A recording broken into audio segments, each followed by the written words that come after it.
Media ہے اس میں کوئی شک نہیں کہ وہ ایک بہت طاقتور چیز ہو چکا ہے.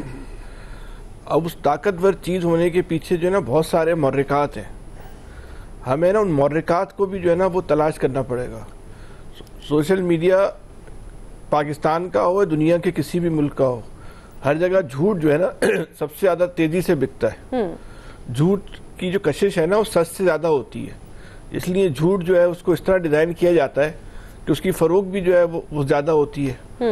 یہ ہر معاملے میں, چاہے وہ پاکستانی سیاست کا معاملہ ہو, کوئی کسی غیر ملکی عالمی واقعہ ہو, اس میں ہمیشہ میں نظر آیا کہ جھوٹ جو ہے وہ تیزی کے ساتھ جو ہے وہ سرایت کرتا ہے. اور پھر وہ جب حقائق سامنے آتے ہیں تو جیسے وہ عامر صاحب نے بھی بتایا کہ وہ جھوٹ اس حد تک بک چکا ہوتا ہے کہ وہ جھوٹ کے وزن میں ہی جو ہے نا سچ دب جاتا ہے. تو ہم بہت سارے لوگ جو ہے اس سچ تک نہیں پہنچ پاتے اور ہم اس جھوٹ کو ہی جو ہے نا سچ سمجھ کر جو ہے وہ اپنا اس پہ یقین کر لیتے ہیں. جیسے عامر صاحب نے مثالیں بھی دی وزیر اعظم کی, شہباز شریف صاحب کی, کہ جو اصل واقعہ کیا تھا اور لوگوں نے کس بات پہ جو ہے نا یقین کر لیا. بات یہ ہے کہ یہ سب کچھ اگر ہمیں ختم کرنا ہے تو اس کے اصل اسباب تک تو پہنچنا پڑے گا نا. صحیح. اس کا سبب تک پہنچے بغیر اگر ہم ڈنڈا لے کے کھڑے ہو جائیں کہ بھائی تم نے یہ کرنا ہے, تو ایسا تو ہم نہیں کر سکتے. تو سب سے پہلے تو آپ کو معاشرے کا انتشار جو ہے نا وہ ختم کرنا ہوگا نا. جو لوگوں کے ذہن کا خلفشار ہے وہ ختم کرنا ہوگا نا.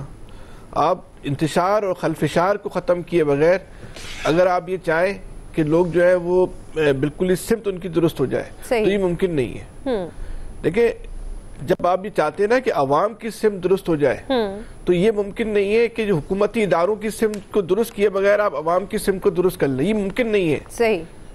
ایک ماسک کی سمت درست کرنی ہے تو پھر وہ ہر سمت جو ہے نا درست کرنی پڑے گی. یہ ممکن نہیں ہے کہ میں آپ کو بولوں کہ آپ اپنی ایمن سمت درست کر لیں, آپ کی وجہ سے جو ہے وہ معاشرے میں انتشار پھیل رہا ہے, لیکن میں اپنی سمت کو درست کرنے کو تیار نہ ہوں, تو یہ عملی طور پہ ممکن نہیں ہوگا.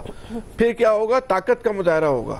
آپ میں جتنا دم ہے آپ اپنی طاقت کا مظاہرہ کریں گی, جتنا دم میرے میں اتنی طاقت کا مظاہرہ کروں گا. جو طاقتور ہوگا وہ حاوی ہو جائے گا. یہی ہمارے معاشرے کے اندر ہو رہا ہے. تو بہتر یہی ہے کہ کسی ایک طبقے پر نشانہ لگانے پہ انگلی اٹھانا یا اس پہ تنقید کرنے کے بجائے معاشرے کے تمام طبقوں کو جو ہے اپنی سمت درست کرنی ہوگی.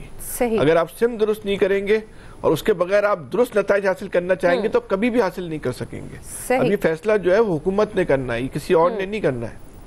صحیح. الیاس صاحب, آپ کیا کہتے ہیں, یہ جو گٹھ جوڑ ہے اور اس کے بعد جو پروپیگنڈے کیے جا رہے ہیں, اس کا توڑ کیا ہے؟ کس طرح سے اگر ختم نہ صحیح کم کیسے کیا جا سکتا ہے؟ اور جو سوشل میڈیا پر ایک ریس لگ جاتی ہے فوراً سے, اس کو کیسے ختم کیا جا سکتا ہے؟ اس پہ کیسے قابو پایا جا سکتا ہے؟ دیکھیں, اس پر قابو پانا بڑی عجیب سی بات ہے کہ اس موقع پر قابو پانا. انڈیا تو ہر وقت اس تیاری میں بیٹھا ہوا ہے. اب افغانستان بھی, اور انڈیا کی جانب سے جو ان کے ایجنٹس ہیں, جو ان کے کہیں گے کہ دیگر ممالک میں بیٹھے ہوئے ہیں, جو تخریب کاریاں دہشت گردیاں کرنے میں ملوث ہیں, تو وہ بھی اس چیز میں سارے, وہ ظاہر ہے فیک اکاؤنٹس بنائے ہوئے انہوں نے, وہ ایک دم تحریک چلاتے ہیں اپنا, یعنی کہ شروع کر دیں گے پاکستان کے. ان کو تو انتظار ہوتا ہے کہ کسی چیز پر کوئی ایسا موقع مل جائے, کوئی ایسی چیز چھوٹی موٹی بھی ہو چیز, وہ فوراً اس کو یوز کریں ڈیجیٹل میڈیا کو اور اس کو لے کے آئیں سامنے چیزیں. تو ظاہر ہے کہ ان کو ملی اور اس پر جو سارا ہوا اس کا دیکھیں ان کا سارا فیک نکل آیا. پاکستان کے اینڈ میں افغانی اور ان کے اپنے خود لوگ نکل آئے, ظاہر ہے ان کے دہشت گردی. تو اس چیز کو دیکھتے ہوئے اب دیکھیں ان کے لیے نہیں, ابھی بھی وہ اسی پر لگے ہوئے ہیں. انہوں نے تو جس طرح شروع کیا ہوا کہ پاکستان کے خلاف انہوں نے جنگ لڑنی ہے, اور کوئی بھی ان کو پلیٹ فارم ملے گا تو ڈیجیٹل معاملات میں وہ تو مسلسل لڑ رہے ہیں. پہلگام کا واقعہ ہو یا کوئی دوسرا واقعہ ہو, تو اب ریسنٹلی تو اب انکوائری جب کروائیں تو اس میں وہ فوراً بھاگ جائیں گے, چھپ جائیں گے. تو اس کے لیے ہمیں سفارتی محاذ اپنے کھلے رکھنے چاہیے اور بتانا چاہیے, اور سچ ہوتا ہے, جھوٹ ہوتا ہے. تو اس وقت جو دنیا بھر میں سب کو پتہ ہے کہ بھارت نے جھوٹ کے علاوہ کچھ نہیں کیا, اور اس کے علاوہ وہ کچھ نہیں کر سکتا. پاکستان سے وہ بدلہ لینے کے لیے اس نہج پہ چلا گیا کہ اس کو کچھ بھی اپنی عزت کا خیال نہیں رہا. اتنا بڑا ملک ہے, اس کے اپنے سارا ایک کھو دی ہے, سب کچھ اپنی ساکھ کھو دی ہے. دنیا بھر میں لوگ ان سے یعنی کہ اس بات چیت نہیں کرنا چاہتے